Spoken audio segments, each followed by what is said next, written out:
जी संगत जी, दिव्य आभास से 42nd सत्संग सुनेंगे जिसका शीर्षक है दीर्घकालिक कैंसर का सफाया। शुरू करते हैं। गुरु मेरी पूजा, गुरु गोविंद, गुरु मेरा पार ब्रह्मा, गुरु भगवंत। फरवरी 2005 में डॉक्टरों ने मेरी पत्नी के गर्भाशय में कैंसर का निदान किया। रोग बहुत फैल चुका था और प्राणघातक कोषाणु फेंकड़ों के पास तक पहुंच गए थे। हमने सब डॉक्टरों को दिखाया किंतु ऑपरेशन के अन्यथा कोई उपाय नहीं था। अंततः अनीता की ऑपरेशन बम्बई चिकित्सालय में हुई। उसके बाद प्रतिदिन सप्ताह के अंतराल में 6 बार कीमोथेरेपी होनी थी। उसी समय ईश्वर दूत की तरह मेरी बहन और उसके पति जो गुरुजी के अनुयायी थे हमारे घर आए। उन्होंने हमें गुरुजी के बारे में बताया और उनका आशीर्वाद लेने की सलाह दी। अगले बृहस्पतिवार को हम गुरुजी के दर्शन के लिए गए। हमने हॉल में प्रवेश किया था कि गुरुजी ने मेरी पत्नी से बात करी। उन्होंने उसे उसके नाम और घर में प्यार वाले नाम से संबोधित किया। अनीता, लखनऊ वाली बबली आंटी। हमें एकदम आश्चर्य हुआ और अनीता ने विश्वास और साहस का प्रादुर्भाव हुआ। उसे प्रतीत हुआ कि उसकी सब समस्याएं समाप्त हो गई हैं और गुरु कृपा उस पर सदैव बनी रहेगी। गुरुजी ने अनीता को एक ताम्र लोटा लाने को कहा जिसे उन्होंने अभिमंत्रित किया। अनीता रोज उसका जल पीती थी। कैंसर का उपचार सरल नहीं है।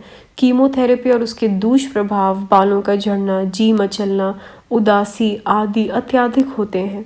उसके बाल झड़ने की प्रक्रिया से उससे अधिक उसके परिवार वाले अधिक चिंतित थे। कीमोथेरेपी होते हुए उसने अपना धैर्य और साहस बनाए रखा। यह सब गुरु कृपा के कारण हुआ। गुरुजी भी उसे ढाढ़स देते रहते थे, साहस देते रहते थे। उन्होंने तो उससे कह दिया कि वह स्वस्थ है और रोज़ एक आध पैग विस्की भी पी सकती है।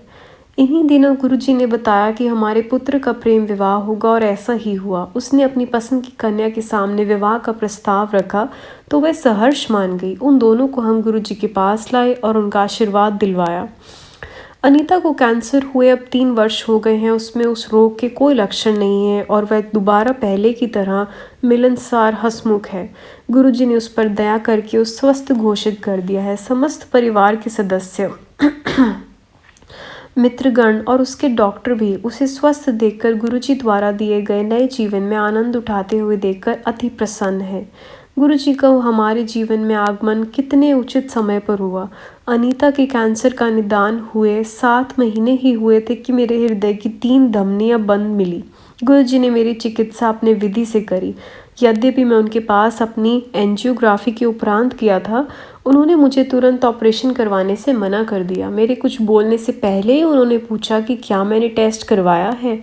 मेरे हाँ कहने पर उन्होंने मुझे थैलियम टेस्ट भी करवाने को कहा। उसका सकारात्मक परिणाम आने पर मैं अत्यंत निराश हुआ। परिणाम के पश्चात उन्होंने मुझे ऑपरेशन करवाने को कहा। मेरे विचार से वह उचित समय की प्रतीक्षा में थे। मेरे मधुमेह के कारण उस समय विपदा की संभावना अधिक रही होगी।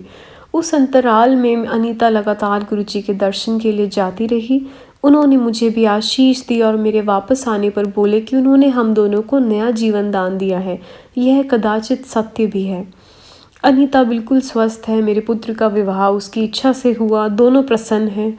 मैं भी पहले जैसा जीवन व्यतीत कर रहा हूँ। क्या गुरुजी और उनकी दिव्य कृपा के अन्यथा ये संभव है? गुरुजी अनीता को कहते थे कि वह स्वस्थ है और जीवन का आनंद उठा सकती है। उनके आशीर्वाद से हम दोनों ने अधिक आत्मविश्वास, सुख, शांति, उल्लास है। हमें सदा उनकी उपस्थिति का आभास रहता है। हमारे लिए वह परमेश्वर हैं। निष्कपट आस्था के साथ उनके पास पहुँचे प्रत्येक मनुष्य को उनकी दिव्य कृपा की प्राप्ति होती है। इस सत्संग की समाप्ति होती है। ये कथित करा गया है नरेंद्र तनेजा के द्वारा जो दिल्ली से हैं। जय गुरुजी, अनंतम शुक्राना गुरुजी।